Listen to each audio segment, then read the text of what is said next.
اس نے ہمیں کہا جی بلاؤ پولیس نے, یہ والدین اگر نہ ملیں تو پھر ان کو چائلڈ پروٹیکشن کے حوالے کر دیتے ہیں. کو لتر پڑیں گے جو اس طرح کی غلط ایکٹیویٹی میں شامل ہوں گے, اس چرسیوں نشیوں میں بیٹھے ہوئے اور نشہ بھی کر رہے ہو. اچھا ناظرین, یہ یہاں پہ انسان نہیں رہ سکتے, لیکن الحمدللہ ہماری جو پنجاب پولیس ہے وہ اتنا اچھا چیک یہاں پہ رکھ رہی ہے کہ یہاں پہ اگر کوئی چھوٹا بچہ آ کے سوتا ہے یا کسی قسم کا نشہ کرتا ہے تو فوراً جو ہے وہ ہمارے محافظ یہاں پہ آتے ہیں, اس کو ریکور کرتے ہیں, اس کو چائلڈ پروٹیکشن کے حوالے کرتے ہیں اور ان کے ماں باپ سے رابطہ کرتے ہیں. یہ بچہ یہاں پہ ہمیں ملا ہے. السلام علیکم اسیب بھائی. جی وعلیکم السلام. کیا حال چال ہے؟ جی اللہ کا کرم ہے. اسیب بھائی, یہ سراؤں کی جو حالت ہے نا اتنی خراب ہے. یہ بچہ دیکھیں, اس کی 10 سے 12 سال ایج ہے اور یہ آئس کا یہاں پہ نشہ کرتا ہے. اس کے جو ساتھیاں بتاتے ہیں جی ہم آئس کا یہاں پہ نشہ کرتے ہیں. یہ بچہ ابھی بھی اپنے آپ میں نہیں ہے. اس نے ہمیں کہا جی بلاؤ پولیس نے, یہ وہ, لیکن بچہ ہے تو چھوٹا بچہ, ہمیں اس کا احساس ہے, لیکن حالات یہاں کے اچھے نہیں ہیں.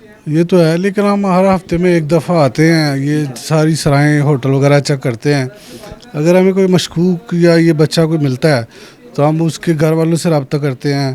گھر والے نہ ملے تو ہم ان کو چائلڈ پروٹیکشن کے حوالے کر دیتے ہیں. ہاں, یہ ہفتے میں 1-2 دفعہ ہم ادھر آ رہے ہیں. یہ CIA سے ہم ان کو چیک کرتے ہیں. اغوا بتوان ہے ادھر CIA کوتوالی میں, ادھر سے ہم چیک کرتے ہیں. آ کے ان کو چیک کرنے کے بعد جو بچہ مشکوک ملتا ہے ہمیں, اس کو ہم جو ہے نا لے کے جاتے ہیں, ان کے والدین سے رابطہ کرتے ہیں.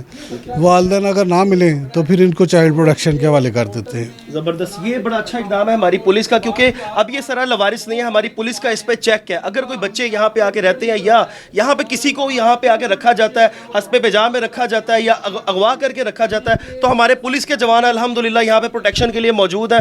ان کو لتر پڑیں گے جو اس طرح کی غلط ایکٹیویٹی میں شامل ہوں گے. اس بچے سے بات کرتے ہیں. کیا نام ہے بیٹا؟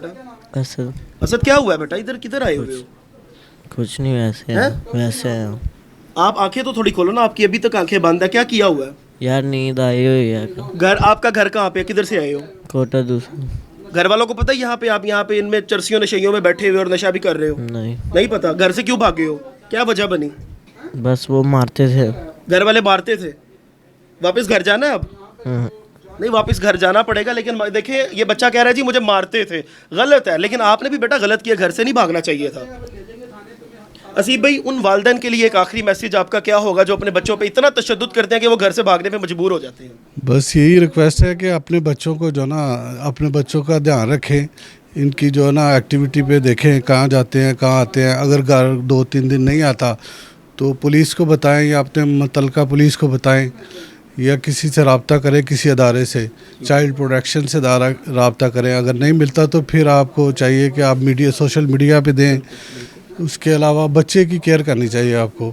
ایسے یہ بچے جو ہے نا آوارہ ہو جاتے ہیں, پھر یہ وارداتوں کی طرف لگ جاتے ہیں, ایسے مختلف کام ایکٹیویٹی میں جو ہے نا یہ مصروف ہو جاتے ہیں. بالکل, یہ بڑا زبردست یہ میسیج ہے کہ یہی بچے ہوتے ہیں کل کو کرمنلز بنتے ہیں, اور اس کے بعد کہیں نہ کہیں یہ بچے بیچارے مرے ہوئے پڑے ہوتے ہیں, پھر والدین چیخ رہے ہوتے ہیں کہ جی ہمارا بیٹا جو ہے وہ دنیا سے چلا گیا. تو یہ والدین کے لیے بڑا سخت میسیج ہے میری طرف سے بھی کہ اپنے بچوں پہ چیک اینڈ بیلنس رکھیں, ان پہ تشدد نہ کریں, پیار سے سمجھائیں تاکہ آپ کے بچے آپ کے سروں پہ سلامت رہے. اپنے میزبان کو دیجیے اجازت. اللہ نگہبان.